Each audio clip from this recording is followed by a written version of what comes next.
Ma première question, c'est quels sont les intérêts russes en mer Rouge? Les intérêts russes en mer Rouge, j'ai envie de dire qu'ils sont assez similaires à ceux d'autres pays. C'est que la logistique internationale circule correctement, c'est qu'il y ait une zone stabilisée au plan sécuritaire et que la Russie donc, puisse commercer avec ses clients dans la zone Asie-Pacifique et en Afrique, sans que le flux de ces navires, ou navires qui sont armés par des organisations russes ou qui transportent du fret russe, soit menacé soit par des attaques, soit par des missiles, ou tout simplement par la rupture de les communications maritimes en raison d'un contexte sécuritaire trop dégradé. Quelle est l'importance de la mer Rouge en termes de commerce pour la Russie? Qu'est-ce qui est transité par là et en quel volume? C'est évidemment une artère qui a gagné de l'importance pour le commerce international de la Russie, puisque, si vous voulez, c'est un petit peu la continuité en termes de route maritime du débouché, plutôt de l'interface de la mer Noire. Et dans cette interface, la Russie dispose des ports les plus importants pour exporter ses ressources, qu'il s'agisse de céréales ou d'hydrocarbures, du pétrole, d'autres choses. Par conséquent, vous avez des terminaux céréaliers très importants en mer Noire, comme à Taman, par exemple, des terminaux énergétiques très très importants comme à Novorossiysk, toujours en mer Noire, qui permettent d'exporter vers des clients asiatiques ou des clients africains ou vers la Méditerranée. Et évidemment, lorsque ces bateaux traversent la mer Rouge, c'est pour se rendre vers les marchés asiatiques et africains. Alors qu'est-ce qu'ils transportent? On a vu passer beaucoup de céréales. L'an dernier, je rappelle que la Russie a exporté environ 43 à 45 millions de tonnes de céréales, y compris évidemment vers des pays africains et asiatiques. On a évidemment aussi des hydrocarbures. L'an dernier, la Russie a, par exemple, exporté plus de 100 millions de tonnes de pétrole vers la Chine. C'est devenu le premier fournisseur de la Chine en pétrole. Et d'une manière générale, le commerce maritime en mer Noire a augmenté de l'ordre de 10% pour la Russie, étant entendu que le commerce maritime global de la Russie, lorsqu'on prend la Baltique et les autres interfaces, a augmenté de 5%. Autrement dit, il y a une croissance du commerce par voie de mer pour la Russie, spécifiquement dans la région de la mer Noire, qui se traduit par une augmentation du flux à travers la mer Rouge. Alors, j'ai pas les statistiques précises pour vous dire combien de millions de tonnes, etc., à travers la mer Rouge, parce que les autorités du canal de Suez n'ont pas publié les statistiques encore pour 2023, donc on ne sait pas, on peut pas fragmenter, si vous voulez avoir le détail. Mais on peut raisonnablement estimer que c'est un commerce qui a augmenté par rapport à 2022, d'une part, et d'autre part, jusqu'à présent, les navires russes ou armés par des clients russes semblent disposer d'une relative tranquillité pour traverser la zone.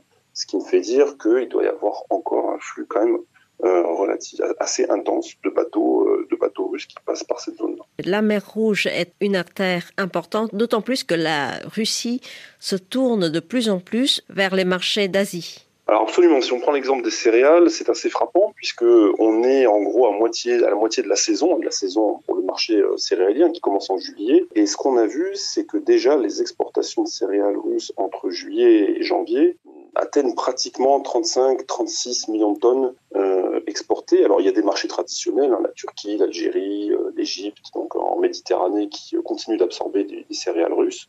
Mais il y a d'autres marchés qui ont acheté des céréales à la Russie, et on a vu surgir des pays comme le Pakistan, par exemple, le Bangladesh, l'Indonésie, pour la vaste zone asiatique, mais également des pays africains, évidemment l'Afrique du Sud, ou la Tanzanie, qui ont considérablement augmenté leurs achats de céréales auprès de la Russie. Là, on a vu des progressions de l'ordre de 100%, 150%, 160%. Alors parce que les volumes l'an dernier étaient très très faibles, mais que là ils se fournissent donc de nouveau auprès de la Russie, ce qui laisse penser que pour la deuxième partie de la saison, dans laquelle on se trouve déjà, on peut imaginer des volumes à peu près similaires, voire supérieurs. Et les projections pour les exportations de céréales russes sur cette saison, dans laquelle nous nous trouvons actuellement, sont quand même assez ambitieuses, puisqu'on estime, les statistiques officielles estiment que les Russes pourraient exporter plus de 60 millions de tonnes de céréales. C'est quand même évidemment considérable, et une fois de plus, avec une prédominance des marchés asiatiques, y compris le Vietnam d'ailleurs, qui a aussi fourni auprès de la Russie pour les céréales sur la première partie de la saison, et les marchés africains. Dans la situation actuelle, est-ce que les navires marchands russes sont relativement bien épargnés par les attaques des Houthis? Alors on a constaté depuis en gros les l'irruption des tensions dans cette zone-là en décembre, qu'il y a eu 2 incidents concernant des navires transportant des cargaisons russes ou liés à la Russie. Alors il y en avait un qui était présenté comme un tir involontaire de la part des Houthis, d'ailleurs un tir qui n'a pas endommagé le navire, qui n'a pas touché le navire, mais qui a tout de suite été présenté par la milice, par le groupe armé, comme étant involontaire, d'autant plus que l'identification du bateau n'était en fait pas très nette. Manifestement, ce navire se déplaçait avec une identité qui le reliait plutôt à la Grande-Bretagne, alors qu'en pratique, il transportait des choses qui étaient pour le compte d'un armateur russe et des cargaisons russes. Bon. Et sur le deuxième bâtiment, en revanche, le deuxième incident, il y a eu un peu plus de dégâts. Bon, le navire a quand même pu poursuivre sa route, pour ce que j'en comprends.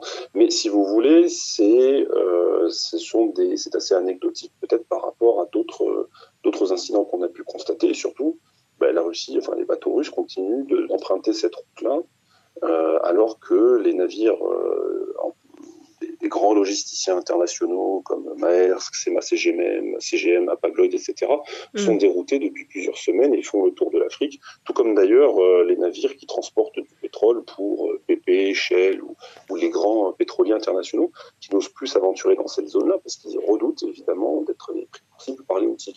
Donc pour l'instant, il y a, je dirais, relativement un régime de faveur pour les bateaux russes, jusqu'à aujourd'hui, indépendamment de la dégradation de la situation dans la zone avec, comme chacun le sait, les frappes menées par les Britanniques et les Américains contre les Houthis.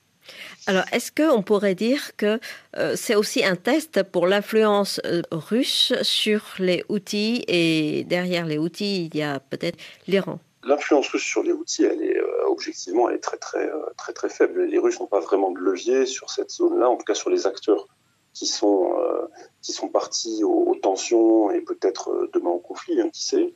Évidemment que l'Iran est un acteur beaucoup plus influent dans cette zone-là. La Russie peut faire passer, à mon avis, des messages à l'Iran, des signaux à l'Iran, mais est-ce qu'elle est en mesure de faire changer le comportement de l'Iran et donc de ses proxys dans cette zone-là? J'en suis pas certain.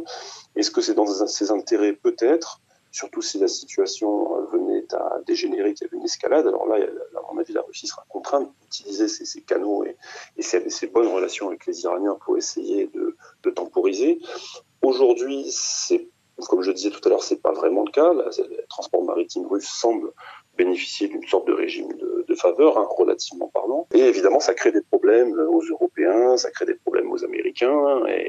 Et donc, d'une certaine manière, ça peut faire les affaires de la Russie, mais étant entendu qu'il ne faudrait pas que la situation dégénère. Non, la Russie n'a pas des leviers directement sur la zone pour, favoriser une désescalade à ce stade des tensions.